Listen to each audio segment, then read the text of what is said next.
Subscribe and download over 1 million code snippet including this tutorial from codegive.com, link in the description below. In this tutorial, we will explore how to work with dates in Python using the pandas library.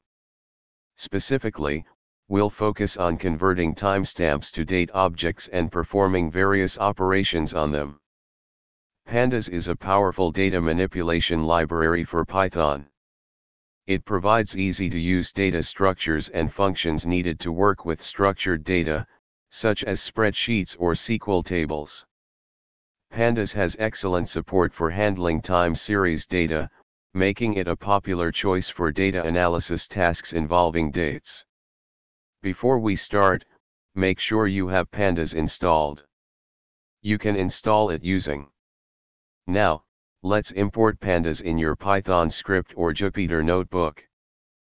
Pandas provides the to_datetime function to convert timestamps to datetime objects.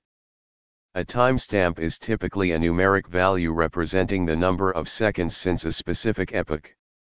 Here, the unit equals s parameter specifies that the timestamp is in seconds.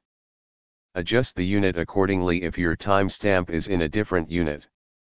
Once you have the date object, you can access various components like year, month, day, etc. Pandas allows you to perform arithmetic operations on dates, such as adding or subtracting a specific number of days. You can format dates as strings using the strftime method, which allows you to specify the desired format. In this tutorial, we covered the basics of working with dates in Python pandas. We explored how to convert timestamps to date objects, access date components, perform date arithmetic, and format dates. These functionalities are crucial for handling time series data in various data analysis and visualization tasks. ChatGPT.